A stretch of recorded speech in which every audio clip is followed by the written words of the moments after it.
हम अभी गांव साइड निकले हुए हैं और मुझे पता चला कि इसी पश्चिमी बिलासपुर के लाल इसी मिट्टी से पैदा हुए मोहम्मद साद जो एंटरप्रेन्योर हैं एमआर हॉस्पिटल के डायरेक्टर हैं।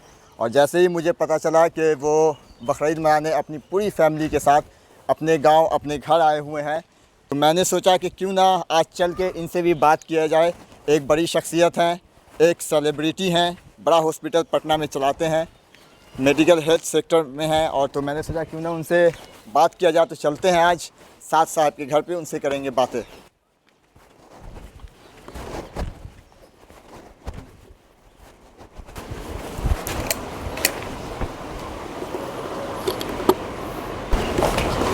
और साद साहब कैसे हैं? First class. आइए आपकी घर आप जी सर से 5 मिनट है मेरे पास। कोई नहीं, आप 5 मिनट दे दीजिए, चलेगा जी। ठीक है सर। चलिए सर, थोड़ा बाहर के लेते हैं जी बाहर नेचुरल रहेगा। जी जी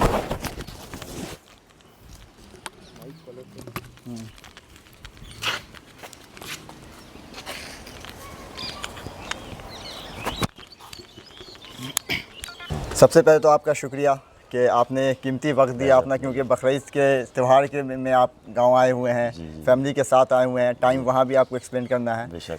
तो मैं आया और मैंने सोचा कि क्यों ना आप बड़े शख्सियत हैं, सेलिब्रिटी हैं और एमआर हॉस्पिटल चला रहे हैं, डायरेक्टर हैं उसके, तो क्यों ना आपसे भी बातचीत की जाए। ज़रूर ज़रूर। ईद का टाइम है और ईद में हर कोई अपने पैतृक गांव में आता है और मेरी माँ यहीं रहती है। ये हमारा पुश्तैनी घर है, यहीं हम पैदा हुए हैं, इसी ज़मीन पर पैदा हुए हैं और हर ईद बकरीद में कोशिश करते हैं चाहे दुनिया किसी भी कोने में रहे, ईद के मौके पे अपने गांव आ जाते हैं। थोड़ा वक्त निकले, भले एक दिन के लिए सही, 2 दिन के लिए सही, लेकिन आज ज़रूर जाते हैं अपने लोगों से मिलना जुलना और उस ज़मीन से जुड़े रहना जिस ज़मीन के हम हैं। चाहे आप कितने भी बड़े हो जाए, लेकिन उस ज़मीन से जुड़ा रहना बहुत ज़रूरी है। इसलिए आए हैं और आज जस्ट शाम को लैंड किए हैं, मतलब 4 बजे लैंड किए और अभी आप लोग आ गए। सब हैप्पी। आपके घर में माहौल काफ़ी अच्छा है, इतना अच्छा माहौल यहाँ का है। ये व्यू देखिए, ये नज़ारा देखिए, ये कहाँ मिलेगा आपको ये सब कुछ। सामने आपके घर के इतना बड़ा पॉन्ड है, ये ग्रीनरी है, तो इट्स गॉड्स नेचर है, बहुत अच्छा गिफ्ट है हमारे लिए। बहुत लोग आपको सोशल मीडिया और एमआर हॉस्पिटल के थ्रू जानते हैं, लेकिन गांव के लोग जानना चाहते हैं कि एक्चुअली में मोहम्मद साद हैं कौन? मोहम्मद साद कुछ नहीं है, बस आपके बीच से निकला हुआ है और अल्लाह ने हमें थोड़ी सी सक्सेस दे दी है। मेहनत किए हैं और प्रेशर था, प्रेशर को हैंडल किया, उस प्रेशर को आगे ले गए। और प्रेशर होना अच्छी बात है, प्रेशर की वजह से आदमी आगे बढ़ता है। सही प्रेशर होता है तो आदमी सक्सेस पाने के लिए और मेहनत करता है। और एक लगन थी कि आगे बढ़ना है, कुछ करना है ज़िंदगी में। तो कुछ खास किया ही नहीं कि मतलब आप जितनी तारीफ़ कर रहे हो उस तारीफ़ के लायक हो नहीं। छोटा मोटा है, एक बिज़नेस सेटअप है, गरीबों को काफ़ी हेल्प होता है, गाँव समाज में ऊपर ने इज़्ज़त दी है, दैट्स इट। और हमने सुना है कि पहले आप सऊदी अरबिया में काम करते थे। मैं पढ़ा तो बॉम्बे का हूँ मैं जी। और मैं दुबई में 10 साल था। I was after sales operations head था पूरे यूएई का। मेरे अंडर में 7 स्टेट्स थे, जैसे दुबई, यूएई, अबू धाबी का मैं आफ्टर सेल्स था। 10 साल था वहाँ पे। वहाँ से काफ़ी कुछ सीखने मिला, बिज़नेस समझा वहाँ पे, बिज़नेस कैसे करते हैं और कॉर्पोरेट बिज़नेस कैसे होता है। उसको लेके फिर हम बैक टू बोले कहाँ बिज़नेस सेट करना है, तो Bihar was the best opportunity place for me और फिर मैं आ गया और आज टचवुड आज वेल टू डू हूँ। फिर बिहार वापस आने का डिसीजन कैसे लिया? कुछ एक इमोशनल डिसीजन बोल सकते हैं इसको कि आप सबके लिए सब कुछ रहता है, कहाँ जाए, यहाँ जाए, वहाँ जाए। तो मैं सोचा कि मेरे लिए तो बेस्ट प्लेस मेरा बिहार है। और जब मैंने सोचा तब बिहार इतना डेवलप नहीं था, it was in a very much in a poverty level. और मेडिकल सेक्टर तो माय गॉश कुछ था ही नहीं, फैसिलिटीज़, इंफ्रास्ट्रक्चर कुछ नहीं था। पीपल शू ट्रैवल बॉम्बे, दिल्ली, बेंगलोर जाके अपना ट्रीटमेंट कराते थे। यहाँ पे इनके पास करने के लिए कुछ नहीं था, तो मुझे एक अच्छी अपॉर्चुनिटी दिखी एंड उस अपॉर्चुनिटी को मैंने एनकैश किया। सही टाइम पे मैंने एंट्री मारा यहाँ पे और हेल्थ सेक्टर में मैंने अपना किया। आज टचवुड मेरा एक यूनिट बहुत बड़ा चल रहा है पटना में और एक यूनिट जो है वो आ रहा है, that is dedicate only for heart. Heart का एक सेंटर आ रहा है, 100+ बेड का आ रहा है, विच इज़ अंडर कंस्ट्रक्शन और इंशाल्लाह छठ तक ऑपरेशन हो जाएगा। That will be under operation by Chhath. Behave करो। देखिए ये मेरा बेटा है, ये भी गांव एंजॉय कर रहा है, ये भी एकदम फुल एंजॉय कर रहा है गांव, इसको भी मज़ा आ रहा है। मुंबई शहर से निकला है, बोले शहर से निकले गांव में आ रहा है, इज़ एंजॉइंग हिज लाइफ। तो ये सब चीज़ बहुत मिसिंग है यार, ये एक्चुअली में जो यहाँ रहते हैं उनको पता है क्या प्ले प्ले प्ले। एक क्वेश्चन है आपसे कि लोग जब बाहर जाते हैं, गल्फ में जाते हैं, तो वो जॉब करते हैं, लेकिन आप जॉब छोड़ करके आए और हेल्थ सेक्टर में आपने बड़ा रिस्क लिया है और आप लगातार लोगों के काम भी आ रहे हैं हेल्थ सेक्टर में, कैसे आपने इतना बड़ा डिसीजन ले लिया? एक तो फैमिली बैकग्राउंड गेस्चर होता है कि you have to help always the needy. मेरे जो फादर थे एज अ बिग मुतव्वा, तो उनसे हमारे घर का कल्चर ऐसा था कि गरीबों का हेल्प करना है जी। तो अगर हमको सब कुछ मिला है तो बाईपास तो नीचे करना ही पड़ेगा ना। एंड जाने अनजाने we always help the poor. मेरे पास ऐसे अनगिनत केस हैं। हमारे हाया घाटी कितने लोग आए हैं जिनको बहुत कुछ हमने आउट ऑफ द वे जाके हेल्प किया है and they are very helpful. वो लोग बहुत खुश हैं। तो ये सेक्टर मिला क्योंकि इस इंडस्ट्री का मुझे, मेरी शादी हुई, मेरे इन-लॉज में काफ़ी डॉक्टर्स हैं, तो वहाँ से मुझे इंस्पिरेशन मिला और फिर सपोर्ट मिलते गए। गांव के लोगों ने भी काफ़ी सपोर्ट किया मुझे। हमारी जो यूथ है, जो मेरे फ्रेंड सर्कल के लोग थे, वो लोग काफ़ी अच्छे थे, तो उन्होंने सपोर्ट किया। और इनिशियल स्टेज में तो स्ट्रगल हर किसी बिजनेस में था। आपके प्रोफेशन में कम स्ट्रगल है बहुत। जब तक पब्लिक को ट्रस्ट नहीं हो जाए आपके ऊपर, तब तक कोई आपका चैनल देंगे। वैसे हमारे ऊपर हेल्थ सेक्टर तो बहुत ज़्यादा ही है। So behave Salman, no don't do that. ये जिसका है जी बेटा, सॉरी यार, उधर खेलो, उधर खेलो, उधर खेलो, उधर खेलो, वहाँ पे खेलो, वहाँ पे खेलो, वहाँ पे खेलो। हाँ okay play, sorry sorry sorry. It's okay. गांव से निकल के एंटरप्रेन्योर बनना तो बहुत मुश्किल रहा होगा आपके लिए। Big big big big big. और ख़ासकर एंटरप्रेन्योर बनने से पहले आप अगर जॉब कर रहे हैं जी, तो जॉब में आपको 30 तारीख को हाथ में सैलरी आनी है जी। और एंटरप्रेन्योर बनने में आपको 3 अपॉर्चुनिटी रहती है एक्चुअली में। या तो आप, मैं सबको कहता, या तो आप बेसिक सैलरी निकालोगे जो आपकी सैलरी है, या तो आप डूबोगे, या तो आप निकलोगे। तो business has always give you 3 chance, well as job gives you only 1 chance.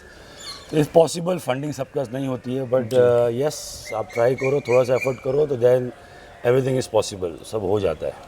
आप इसी गांव के बेटे हैं, यहीं की मिट्टी से निकले हैं, तो और आगे आप गांव के लिए क्या करना चाहते हैं? क्योंकि आप बड़े एंटरप्रेन्योर हैं, आपका लगातार देखा जा रहा है। गांव में जो भी सोशल नीड होता है, जितने भी फ़ोन कॉल्स मुझे आते हैं, मैं वो सारे फ़ोन कॉल्स को मैं आंसर दिया हूँ। जितने भी नीडी लोग ने मुझे हेल्प फ़ोन किया है कि ये इशू है, चाहे वो गांव का कोई भी इशू है, मैं नाम लूँगा तो थोड़ा वो हो जाएगा, but what ever help required Haya Ghat को मुझसे, I am there to help them, और मैंने किया हूँ। तो यू नो इट्स चलते ठीक है, चलिए थोड़ा जी तो किया है वो। ऑलवेज मैं is there to help people, और आगे भी चल के जितनी ज़रूरत पड़ेगी जी, सबसे पहला कदम जो रहेगा मेरा ही रहेगा।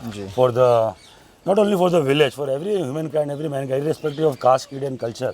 वो किसी भी धर्म, जात, प्रांत का हो, लेकिन अगर वो मेरे दरवाजे पे आता है जी, तो we are there to help, और मैं हेल्प करने को रेडी हूँ, उसमें कुछ है नहीं। शायद वही रीज़न है गॉड मेरे पे इतना मेहरबान है, अल्लाह ताला, और मुझे इतना कुछ दे रहा है जी। That's it. देखिए गॉड का किचन देखिए, ये हमारे सामने पपीता लगा हुआ है, ये कहाँ मिलेगा आपको? मुंबई में, शहर में तो मिलता नहीं होगा। देखने वाली बात है कि आपको, और ये मेरे हाथ के सामने रखा हुआ है जी। तो ये सब इस गांव का, तो कहनी गांव का ये खासियत है। आप that's the beauty of the village, आप इसको मिस नहीं कर सकते। मैं हर किसी को बोलता हूँ, आप जो भी गाँव के हैं, प्लीज़ अपने गाँव आइए, नेचर एंजॉय कीजिए। हिल स्टेशन मत जाइए, आप जाना है जाइए, but at least come to a village. Village is got everything, everything village is got. जब फेस्टिवल में आप आते हैं गांव, तो कैसा फील करते हैं? बहुत अच्छा फील होता है। खासकर मैं वो कान में जो गांव की लैंग्वेज जाती है वो इतनी अच्छी लगती है ना। फिर गांव के बच्चे, बूढ़े, जवान मिलते हैं। बच्चे लोग जो जवान हो रहे हो एडमायर करते हैं, अरे ये तो हमारा साथ भाई टीपू भाई है, अपने गांव का है। तो उनके पेरेंट्स बोलते हैं इसी का पढ़ के कितना बड़ा आदमी है, तुम बनो। तो अच्छा फील होता है कि लोग, छोटे यूथ जो इंस्पायर्ड हो, और यूथ इंस्पिरेशन लेते हैं। काफ़ी लोग आते हैं मुझसे मिलने के लिए, कुछ इश्यूज़ डिस्कस करने के लिए, how to run a business, तो I am there to help them, no problem. तो आज के यूथ को क्या मैसेज देना चाहते हैं आप? यूथ को तो ये बोलना है दोस्त कि यार रील की दुनिया से बाहर निकलो। Reel is not for you people. बाहर दुनिया बहुत बड़ी है। आप जो भी सेक्टर में आप हो, आप सीरियस हो जाओ, सक्सेस को झक मरा के आना है। 3 इडियट का डायलॉग है ना, यार you do your best, God will do the rest. तुम कर, नियत साफ रख, सक्सेस मिलेगा ही मिलेगा, but B focus, always focus हिलने नहीं देना। कोई भी टारगेट आपका है ना, आप उसको दिमाग में डालो, उसको धीमी आंच पर पकाओ। अरे पकना ही पकना है, सक्सेस को मिलना ही मिलना है। And the fastest way to find the success is the slowest way. जी। आप आराम में चलो, सक्सेस आपको आना है। बस यही आज की यूथ को बोलूँगा, फास्ट कट में मत जाना, शॉर्टकट लाइफ नहीं होता, शॉर्टकट सक्सेस नहीं मिलता। आप जब सऊदी अरबिया से इंडिया आए वापस, दुबई से, हाँ। तो फिर मतलब और भी सेक्टर था, लेकिन आपने हेल्थ सेक्टर ही क्यों चुना? मैंने कहा ना, health was very peppy for me, वो कान को अच्छा लगता था। क्या वो हाँ। प्लानिंग मतलब दुबई से ही हो गई थी? दुबई से प्लान था। मैं जब दुबई में था तब मैंने एग्जिट बना लिया था जी।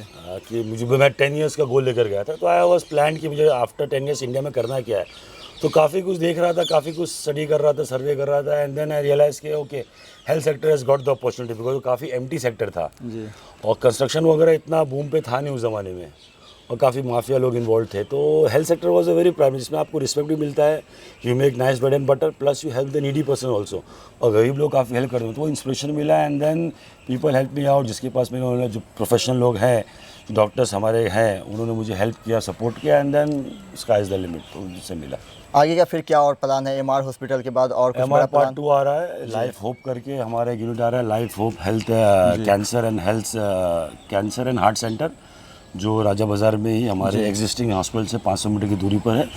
उसका नाम है life hope heart and cancer hospital. That's it, बस हो गया दोस्त, और कितना। बस एक क्वेश्चन और है कि आजकल के लोग जो हैं हेल्थ को बहुत इग्नोर करते हैं, उस पर कुछ अपनी राय सर, रखते हैं? मैं पहले भी अपने 2 वीडियो बनाया, हेल्थ को कभी इग्नोर करना ही नहीं। Health is actually the wealth. हमारे बड़े बुजुर्ग बोलते थे ना, हेल्थ इज़ वेल्थ। वो इस एज में जाएगा तो मालूम पड़ेगा कि हेल्थ की वैल्यू क्या होती है। बस अच्छा खाओ, कम खाओ, वर्कआउट मत छोड़ो, वॉकिंग तो करो कम से कम, पड़े मत रहो यार, एक्टिव रहो, हेल्थ को बनाओ, फिटनेस फर्स्ट। अपने देश के पीएम भी बोल रहे हैं हेल्थ सेक्टर को, हेल्थ को अच्छा करो, please take care of your health. Health अच्छा रहेगा, सब कुछ अच्छा रहेगा, हेल्थ खराब, प्रॉब्लम ही प्रॉब्लम। चलिए, बहुत बहुत थैंक यू आपका। Pleasure, thank you so much, it was nice. तो हमारे साथ मौजूद थे इस वक्त मोहम्मद साद, जो हायाघाट वेस्ट बिलासपुर के ही बेटे हैं, यहीं से जन्म लिए हैं और आज बड़े शख्सियत हैं, एंटरप्रेन्योर हैं, एमआर हॉस्पिटल पटना के डायरेक्टर हैं, जिन्होंने आज जो फैमिली के साथ कीमती वक्त गुजारने के लिए बकरीद का त्यौहार मनाने आए थे अपने गांव में, लेकिन उन्होंने मुझे अपना कीमती वक्त दिया, उसके लिए उनका बहुत बहुत शुक्रिया। मैं सीएम अजीम और आप देख रहे हैं खबरों की चाय।